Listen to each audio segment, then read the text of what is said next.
I never imagined I'd be the woman scrolling through Reddit at 3 in the morning, trying to figure out whether my husband was cheating on me. We had been married for 8 years. We owned a small house, had a golden retriever named Max, and everyone around us called us the perfect couple. If someone had asked me a month earlier whether I trusted my husband, I would have laughed and said, with my life. Now, I wasn't even sure I knew his real name anymore. My husband, Daniel, worked as an IT consultant. His job supposedly required frequent overnight trips to neighboring cities. Sometimes he'd be gone for 2 or 3 days. He always came home with believable stories about delayed flights, demanding clients, and endless meetings. I never questioned him. He always called me every night before bed. He remembered anniversaries, bought me flowers for no reason, and never acted suspiciously. If anything, he was almost too perfect. Looking back, maybe that's what should have worried me. The first crack appeared when he forgot his smartwatch on our kitchen counter before leaving for work.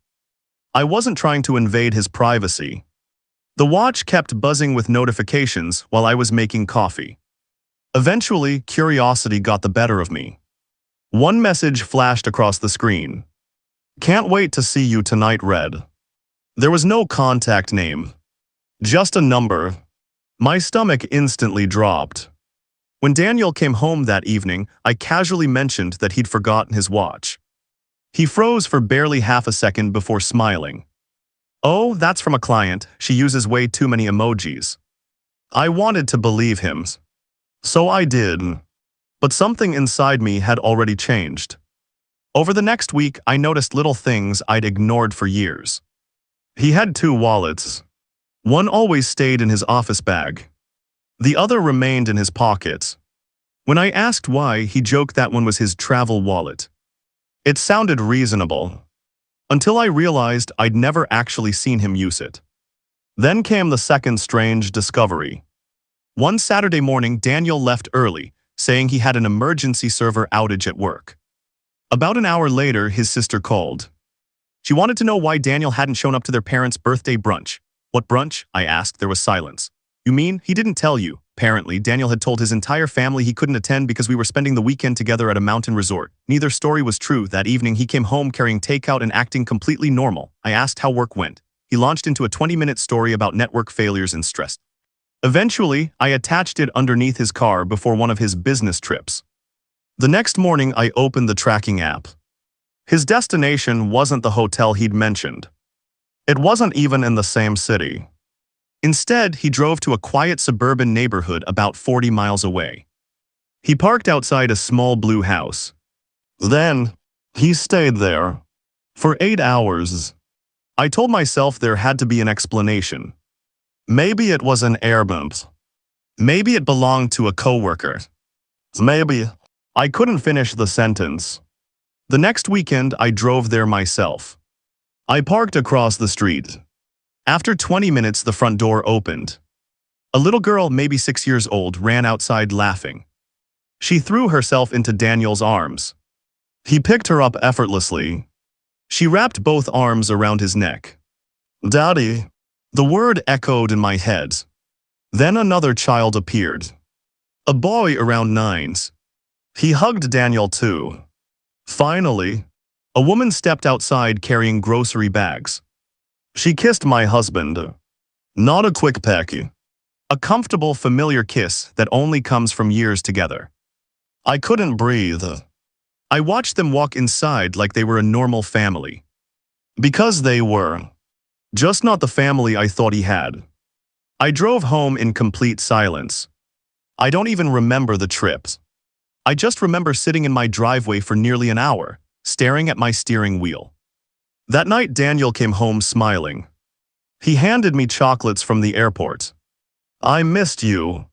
I looked him straight in the eyes. "Me too."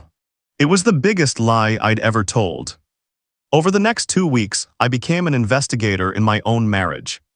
I searched old tax documents, insurance papers, bank statements, everything. Eventually, I found something hidden inside an old filing cabinet. A mortgage statement. Not for our house. For the blue house. The loan was under a slightly different version of Daniel's name. Same birthday. Same social security number.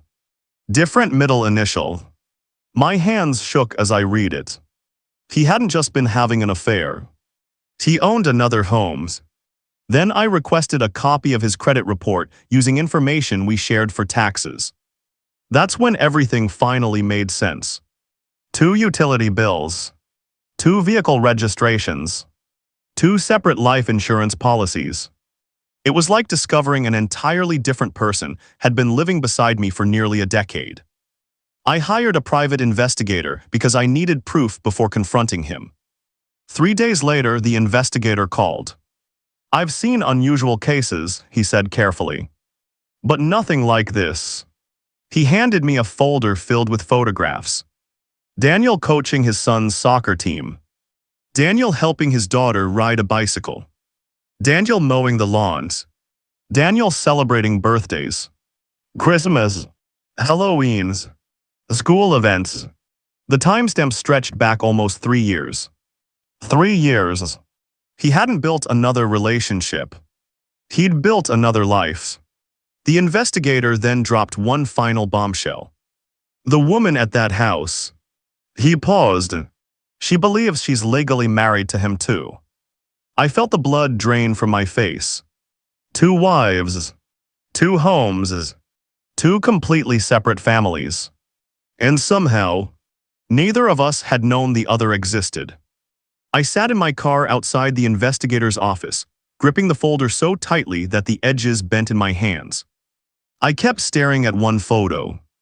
Daniel stood between the 2 children, smiling as they blew out candles on a birthday cake.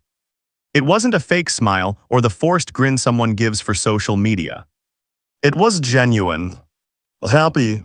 Proud. It looked exactly like the smile he wore in our own vacation photos. That was the part that broke me. He hadn't been pretending with me. He hadn't been pretending with them. He had somehow convinced 2 different families that each one was his entire world. The investigator suggested something I hadn't expected. Before you confront him, you should meet the other woman. She deserves to know the truth just as much as you do. At first, I refused. I wasn't interested in meeting the woman my husband had cheated with. But then he quietly said, "Based on everything I've seen, I don't think she's the other woman. I think she's another victim." Those words stayed with me. A few days later, I parked outside the blue house again. Daniel was supposedly away on another business trip, so I knew he wouldn't be there. My heart pounded as I knocked on the front door. A woman in her mid-30s answered with a warm smile. "Can I help you?" I almost turned around. Instead, I asked, "Is Daniel home?" Her smile faded. "He's away for work." The exact same excuse. I swallowed hard. "My name is Emily." She introduced herself as Sarah and invited me inside, assuming I was one of Daniel's coworkers. The living room was filled with family photographs. Daniel holding newborn babies. Daniel opening Christmas presents. Daniel standing beside Sarah at what looked like a wedding reception.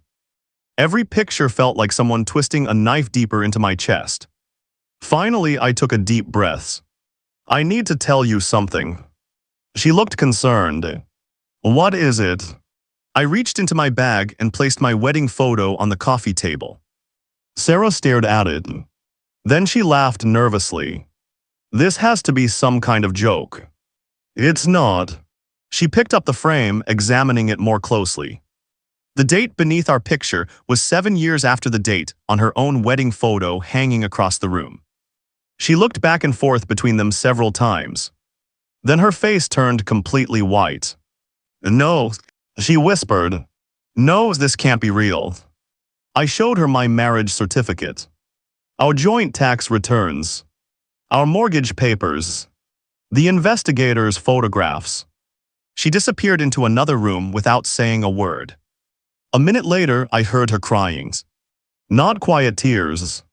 The kind of heartbreaking sobs that come from someone whose entire reality has just collapsed. When she returned, she placed her own marriage certificate beside mine. Daniel had used a slightly different version of his legal name, but every other detail matched. Birth date. Parents' names, signature, everything. For nearly 3 years, we'd both believed we were the only wife. Neither of us was the affair. We had both been deceived. Instead of arguing, we spent the next 3 hours comparing timelines. Whenever Daniel claimed he had a conference, he was with me. Whenever he told me he was visiting family, he was with Sarah. He'd created an elaborate schedule that allowed him to rotate between two completely separate lives, different bank accounts. When he met Sarah, he never admitted he was already married. Later, he couldn't bring himself to leave either relationship. Every lie required another lie to protect it. Eventually, he was living two completely separate lives. He insisted he loved us both. That somehow made everything worse. Because love without honesty isn't love at all. It's manipulation. Within a month, both Sarah and I filed for divorce. The legal process was complicated. There were financial investigations, property disputes, and endless paperwork. Daniel's double life caught up with him quickly. He lost both homes. Most of his savings disappeared into legal fees and settlements. His carefully constructed world collapsed faster than it had been built. As for Sarah and me, something unexpected happened. We stayed in touch. What began as shared heartbreak slowly turned into an unlikely friendship. No one else could truly understand what we'd been through. We supported each other through court hearings, difficult conversations, and the long process of rebuilding our lives. A year later, we met for coffee while our dogs played together in the park. She smiled and said, "You know, if someone had told me we'd become friends, I would have thought they were crazy." I left. Me too. Sometimes people ask me how I missed the signs for so long. The truth is simple. Trust isn't weakness. Loving someone isn't foolish. The shame belongs entirely to the person who chooses deception. Looking back, I don't regret trusting him. I regret ignoring my instincts when they quietly warned me that something wasn't right. Today, my life is peaceful. It's smaller than before, but it's honest. And after everything I went through, honesty is worth more than the perfect marriage I thought I had. If there's one lesson I learned, it's this. A relationship built on lies can survive for years, but the truth only needs one moment to bring it all crashing down.